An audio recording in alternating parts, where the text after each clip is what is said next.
Welcome to A Rare Reality, a podcast powered by Jordan's Guardian Angels. I'm Christina Janes, Director of Outreach and Content Development for JGA. I am joined today by two very special people. I mean, truly, our Executive Director, Carol Backhouse, who you all know and love, and Effie Parks, who, I mean, podcast queen is with us today. Effie, I have no words for all of the things that you do for the rare disease community as a whole, for all of the everything you provide. I mean, we are so thrilled to have you today. Thank you for being here. Oh my gosh, you two are so nice. Thank you so much for inviting me. I'm so happy to be here. You know, I got to meet Carol so many years ago now at this point. And I've just been such a fan of what Jordan's Guardian Angels does for their community. It's really beautiful to watch. Oh, thank you. Thank you. Thank you. Carol, I know we're having some fangirl moments today. This is going to be fun. So oh, absolutely. I mean, we have celebrities on our podcast. Oh, yeah. Just put out the red carpet. Exactly. She's here finally. The very first time, you know, I heard her at one of the Global Genes conference, actually. And I'm like, I need to get to know that woman. She seems just fantastic. And she's even more fantastic in real life. So I'm really glad to have you with us, Effie, and to give our families a chance to hear you firsthand on our podcast. Yes, I mean, I'm so excited. If our families only knew how many months in the making this was, and then how easy it was to get it done overnight, you know, a year. I think it's probably been at least a year. Yeah, at least a year since we first started. So we're here. We've got it. We're kicking off support month for the month of May for our JGA community, mostly meaning that all the ways that JGA supports our families, our global community, but also different ways that other people can support our families, and importance of telling your story and being open and having those connection moments. All the different ways that you can support yourself and have others support you through your rare disease journey. So there's a lot to talk about this month, but we wanted to kick this off with you and talk about, I mean, as you said, I'm an open book, and I think it comes through in your podcast in so many ways. So I want to start by kind of bringing our families up to speed. For those who maybe don't know you, tell us a little bit about your journey to getting here. Sure. Shortest version possible.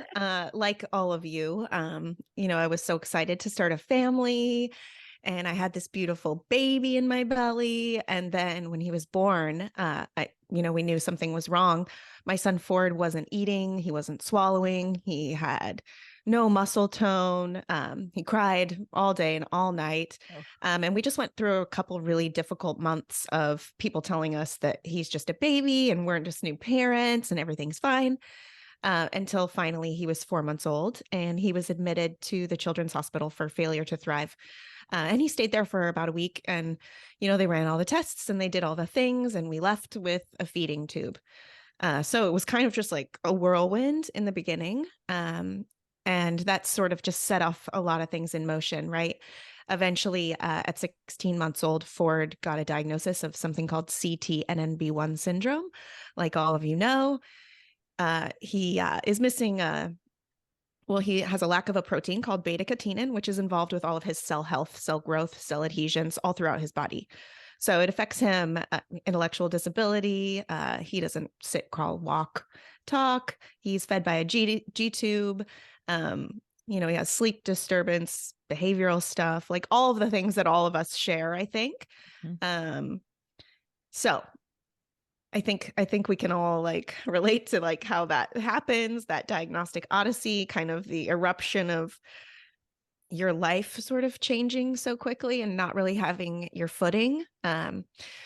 So yeah, that was an intro to motherhood that I didn't expect. I think like most of us can relate to.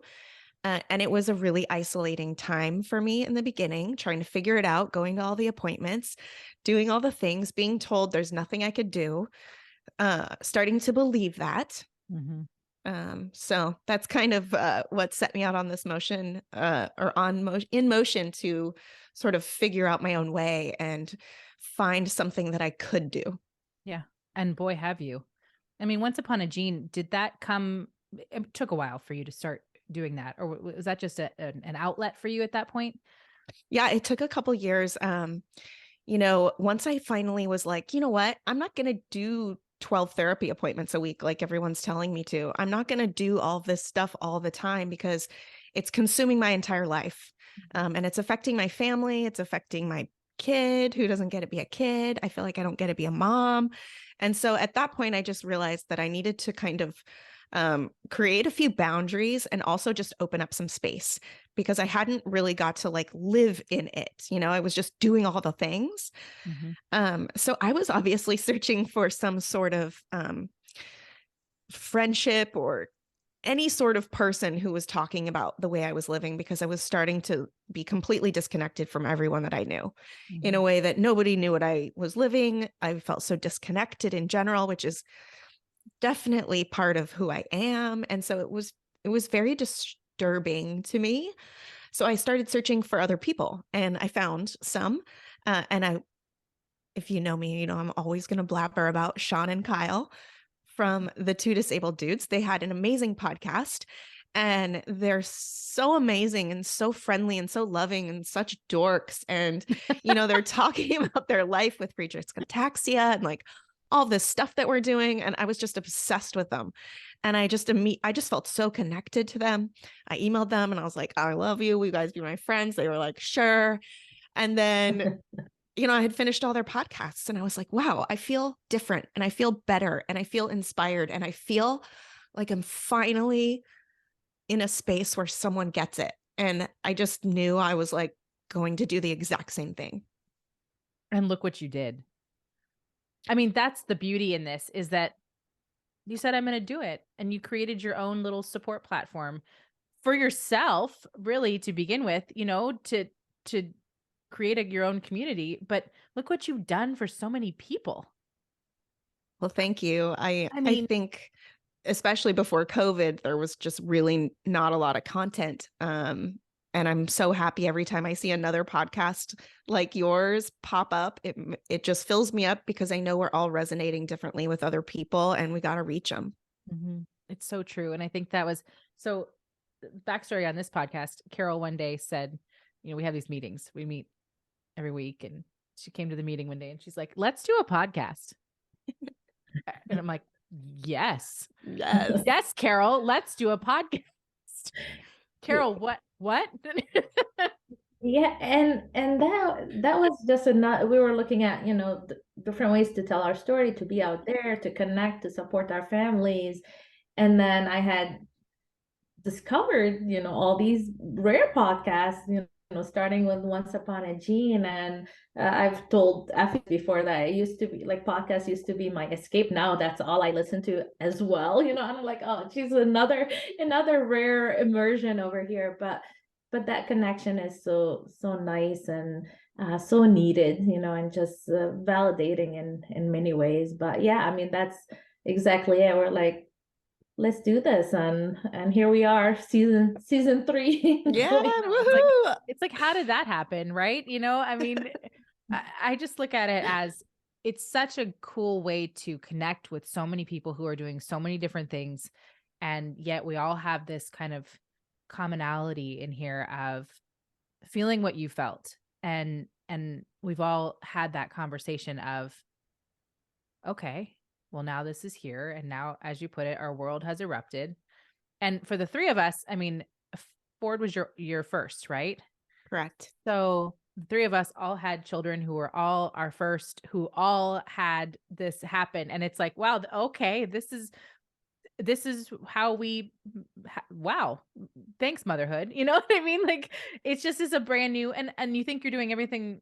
Just, it was a wild time for us too. And so I feel that, and the support of that, of knowing that, like, that feeling of, okay, nobody else around me gets this, and everybody else has these babies who are doing amazing things and who are busy, and, you know, it's just different.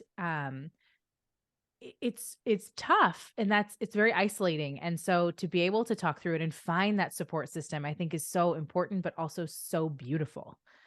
I mean, it's really just, it's there. Yeah. And something I always mention too about the beauty of this medium, the podcast medium for families like ours, is how passive it can also be, right? Like people can come and listen to Jordan's Guardian Angels or listen to Once Upon a Gene and find like that friendship, and they can dip into it like when they need it, and they can dip into it at their own pace, in between appointments, or, whenever it is, when they're, in the waiting room. And you no doubt can like feel like these people, right? Like, Right. because the content is so relatable to you and no one else in your human life is really talking about kind of everything that's swirling around in your head and your heart. And it's just so digestible for parents who are living in the thick of it and who have a schedule that is bananas. So it's really accessible to parents like us.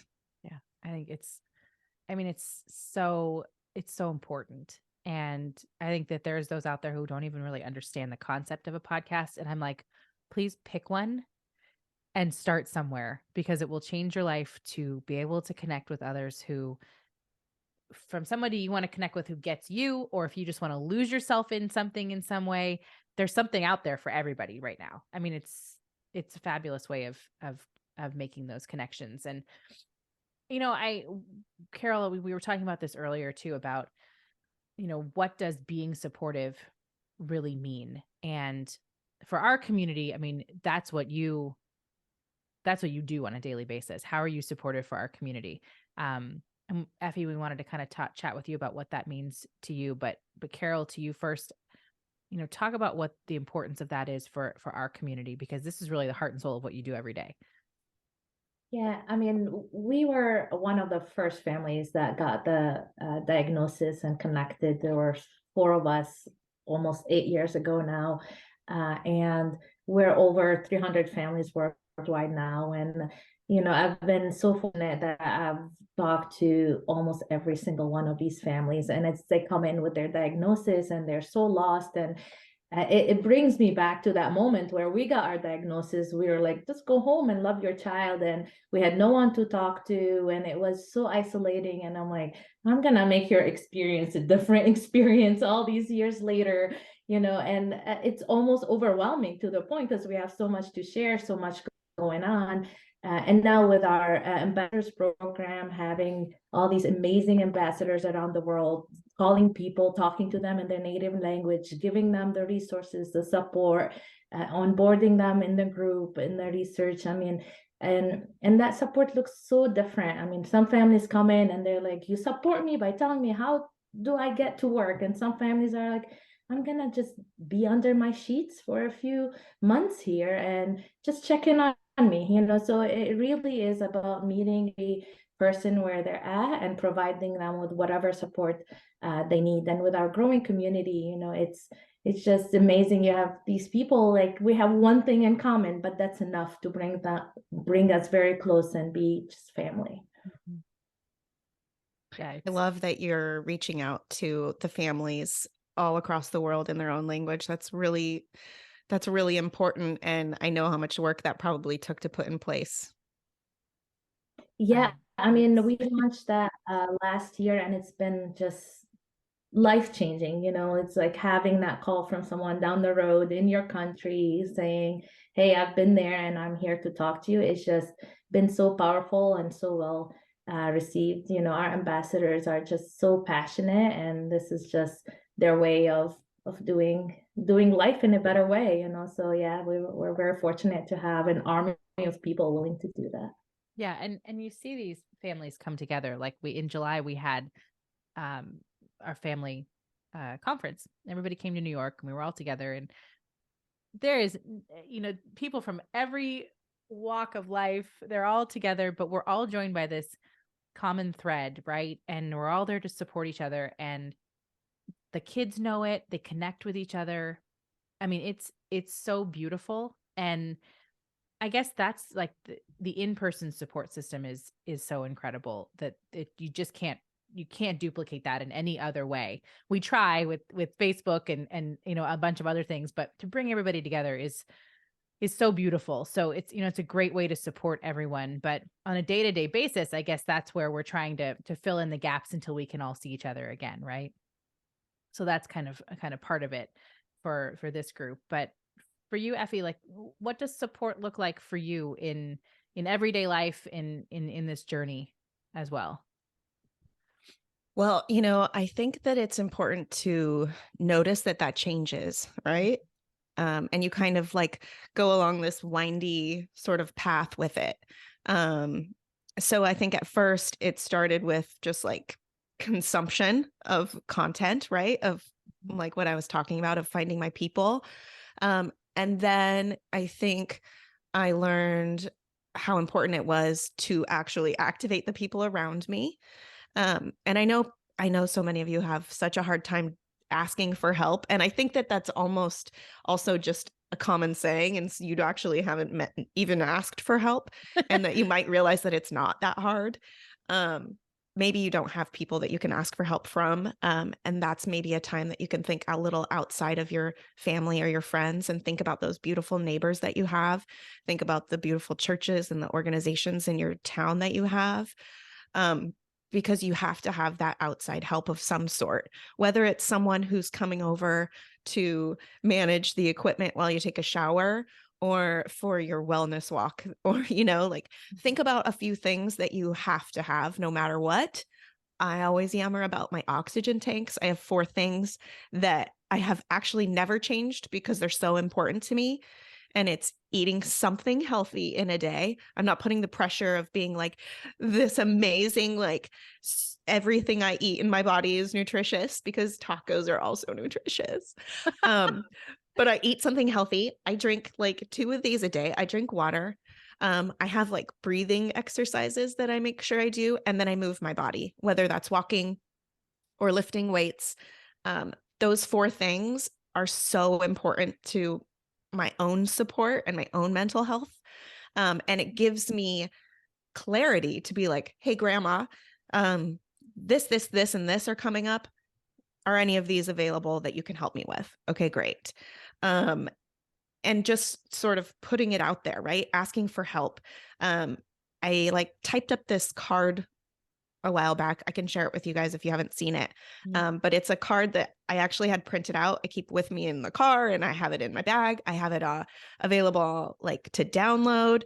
But I found it so easy to just like have those things ready to give to people when they go, what can I do? How can I help? Let me know if you need something. I can go, okay, these are all the things I need. If there's anything that on that list that looks good to you, that like you're good at, I'll take any of those. Because maybe some people don't want to cook you dinner. Maybe some people don't want to babysit, but maybe they do like mowing the lawn. Maybe they like planting flowers. Maybe they love, whatever it is. Let people choose, but give them some options. And I've found that has been transformational, allowing people to pick sort of what they're good at and what they have time for, but also not to take on the burden of thinking, okay, how can Jenny help me? Mm-hmm. I know Jenny's so busy. I don't want to make her help me. Instead, I can just let Jenny decide if she wants to help me, because I just made a list of 20 things that I could really, really use. Mm-hmm. It's brilliant. It's brilliant because So, it activates your community too in a different way. It activates your community, and it takes the pressure off of you, because it can be a job to think of what you need. And then you feel like, okay, great. Thanks, Pam. Oh, you can help me. Like, it is just kind of a burden to think of how you can come up with something for someone else in the moment to help you. Like, that's not useful. And nobody really acts on those, kind, but like common like quips, right? Like, it's just sort of like a way of speech sometimes rather than a real task. And I think if you just give people the opportunity, like, they want to help. People love helping so much. I mean, I think it's clinically proven that it actually helps them when they help you. So like, we're all just really showing up for each other, and it's good for us. Yeah. So yeah, I think figuring out what's important to you in your day to keep you as well as possible, and also figure out how you can activate people around you, is so essential. Mm-hmm. It's so true. And these are things you would do for others, right? I mean, we don't hesitate to help and reach out, and because it makes us feel good too, so it's like, but yeah, we have trouble giving others that opportunity to show up for us. And I love that what you just shared is just brilliant way to say, hey, here are 20 options. If any of these sound good to you, I'm accepting help. And that's a great Yeah, like if I drop off a first step. lasagna to Carol's house because she has the flu, I'm not going to come home and sit with my husband and be like, ugh, I had to bring a lasagna to Carol today because she needed my help. Like people aren't doing that. People are like lit up and they're like, oh my gosh, I just did something so special. And I know that Carol's whole night is like completely relieved. Mhm. That's what they're doing when they help you. Yeah, Yeah. it's so true. People love to support each other. I mean, you really do if you give them the opportunity. And if you believe in the people that you've surrounded yourself with, I mean, I guess we need to give them more credit than we do sometimes. You know what I mean? Mhm. It's important to recognize that they do want to do things. Yeah. Um, At one point, I just started saying yes to literally everything where I'd be like, oh, no, that's okay. I got it. When I did, like, I had time for it. It was carved out. But then for a little while, I was like, sure. Yep.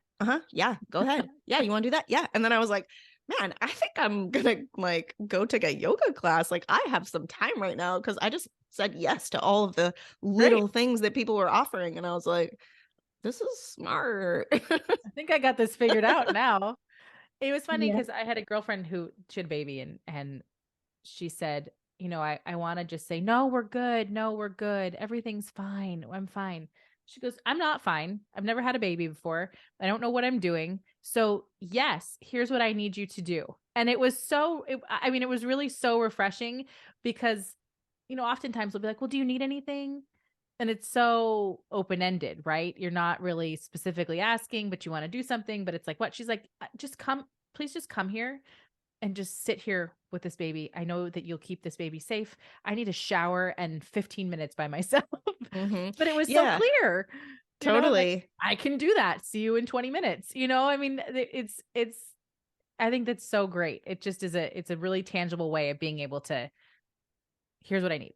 And Yeah. And it's important for our kids to see us accepting help and asking for help, right? Because that's how we break this whole cycle of feeling like we have to do everything and that we have to be so put together and that we have to be just like not ever bothering anyone. Like our kids need to see like that we need help sometimes from other people.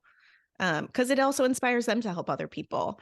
And I think that the younger generation's doing a pretty good job about sort of shifting that and not taking on everything for Mhm. themselves.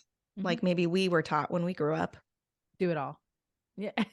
Yeah, no, it's true. And I think there's also there's power in that honesty, and there's power in being so honest about your story and where you are, um and allowing people to see that vulnerability, and just being so transparent and clear about where things are and everything that you've been through. And we often talk to our families about this. We say, there's so much power in telling your story, and there's so much power in getting that out there, and people can connect to you in so many ways outside of our community, across the world. We know that's important to you too, and that you've really, done an amazing job of telling your story and empowering others to do that. So if there's one thing you can tell our community today about that, what's that message for them? Man, I mean, first, not everybody does want to tell their story, and that's Mhm. okay. Yeah. And that's why you get to just dip in because other stories can still add value to you. But if you can tell your story and if you want to tell your story, you're no doubt going to be reaching someone who needs it so badly. I mean, I get so many messages over the years. I've tried to collect them all into like one beautiful book. Because even the smallest thing that you say, like Christina, you were saying something about how just being vulnerable about a situation that's hard for you. Like maybe someone is so afraid to even say that thing is hard for them. And maybe they feel so intimidated by what other advocates are doing or what other advocates don't have problems with. Like just hearing someone say something that they see in their own life can completely shoot a ray of light there, and it can make them take action. It can make them get up and shower and feed their kids and be happy that day. It can do so many things from small to big, whoever you're thinking that it could impact. And I just think that it gives people breath and it inspires them to also do the same thing, right? I think it creates like this chain reaction in people. And I have seen people go from like the depths of despair, bottom of the barrel, to now having their own foundation, just because they were lit, right? I think the power of telling your story can go so many ways. You can change laws, you can create things in your community, right? Like you can build playgrounds. I want you to think about like what area you really have passion in and what you really care about in seeking change, or where you kind of need that fuzzy feeling around you in your community or on the internet or wherever, and try it. Try it, write it down, type it out, maybe even record it for yourself and listen back. I think that you will be pleasantly surprised how therapeutic it can be for yourself. And then how therapeutic it can be for another person. And I always, like I said, I just think about how Sean and Kyle changed everything for me. Like they just brought like all of my happy Effie stuff like back. And I was like, oh, this is it. Like, these are my people. And I have to go help them do this because this was way too hard to find. And there's not enough of it. So yeah, I mean, I don't even think I answered your question, but Yes, I you did. just You sure did. No, I think it's even the emotion about Sean and Kyle, it comes through. It's like it's so raw because it did that for you. Like that's the power of having the support of other people. I mean, that's where it's so special because you connected and then you were like, I'm not alone. I'm not alone in all of this. yeah, and it just goes so far. Like your reach goes so far and you have no idea. I mean, especially with Jordan's guardian angel and how well organized you are. Like think about that one family, maybe telling that story about this awful night that they had with their kids, and maybe they haven't slept in 48 hours. What if that one researcher that has nothing to do with you just dipped into your show and heard you, and something about your story just made them go, okay, I'm on that. That happens. Like there's so many things that can happen when you share the truth and the reality and even poetry of your life with this, because people don't know. Yeah. And it's really powerful to those around us. Not everyone. I mean, I always say that like we didn't know this life before we started living the life, right? So, and there are people doing their thing, not knowing, life of raising a child with a disability or a rare disability. And when you give them the opportunity to know and learn and really do better, it really powerful. Like we see it in our daughter's school, we see it in the community, we see it within strangers, just getting that opportunity to learn. And we often present it in a very positive light, even though it's a difficult topic to discuss. But we celebrate everything about our daughter, and when we come out and say it's okay and this is our story, and then really a lot happens just by saying this is who we are and it's okay, and we're a member of your community. And it changes communities, it changes laws, it changes so much things to the better. Yeah, everyone gets to dip in and get a peek into your life without having to be awkward, without having to be like, oh, Christina, how's it going? Like maybe some people don't know how to do that. And so they separate themselves and then you feel abandoned. But if they could just like maybe listen to your story or read your blog, they could be like, oh, I know that Christina really hates Mondays because all of these things have to happen. So on Monday, I'm going to go pick up her mail for her. I'm going to go unbox the packages from the medical equipment supply on Mondays because I heard in that story that Mondays are the worst. Like people show up like that. My friend Kelly used to work at this resort in Coeur d'Alene. And just from listening to my podcast, she made all of the cruise boats at the entire resort accessible because they weren't before. Huh. And then she eventually quit her job and now she works at Team Telomere. I mean, this woman who used to plan weddings on boats and now she's in the rare disease world, like you impact people and you have no idea how it's going to change them. It's a beautiful thing. And it's so inspiring in so many ways, because I think that you have a tendency to kind of say, nobody's going to care about like my story, or, like, like I'd rather hear about somebody else. You know what I mean? But in reality, like there may be something that's said at some point that just rings a bell with somebody and they feel like, oh God, that was me. I mean, like. Exactly. You're going to resonate with someone, and you don't have to have the same kind of story. Your story isn't less hard. Like everyone comes from a different walk and they all come with different like tools and coping skills. And it's really important not to compare your story to others, because there is someone out there who needs something that you have. Beautiful. You're so inspiring. I mean, I could talk to you all day. I'm like, tell me more about everything, Effie, please. Oh my gosh, you guys are so silly. I love it. Hey, if somebody hasn't, I mean, I don't know how you have to live under a rock to not hear your podcast, but where do they find you? Correct. Lift Up the Rock. It's at onceUponAgene.com. Any podcast app. I know a lot of people are going to be like, I don't know how to listen to podcasts. Go look on your phone and type in podcast, and there's an app. And you can find Once Upon a Gene there. Perfect. Yeah.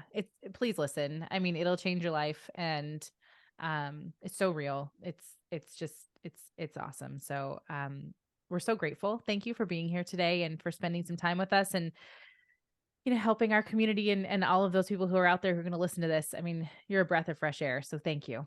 You are so nice. I, again, would just like to say to any families in I keep saying Jordan's Guardian Angels, how lucky you are to have such an amazing patient advocacy group. I know hundreds of them, and this is tip top. Oh, thank you. Yeah. Well, and just for anyone new to your podcast, also Effie, I love that you have guests, but I also really love your episodes where you really share just personal stories. Those really resonate with me, and I love the reflections when people just come and talk about whatever they want to talk about with the theme. So thank you for providing the variety, and it's very well received. I hope you know that, and thank you for your time with us too. Thank you both so much. I hope we can do it again sometime soon. Yeah, anytime. Just call me 24 hours ahead of time. We can make it happen. we don't need a year. Forget it. We can do it in 24 hours. We've got this. Yeah, no. Thank you so much for inviting me. It's really my honor. Oh, thank you so much. All right, guys. So if you haven't heard the rest of our podcast, check them out. Apple, Spotify, Google, on YouTube with translation services for all of you all over the world, and on our website too, jordansguardianangels.org. We'll be back really soon with another episode. Thanks for tuning in.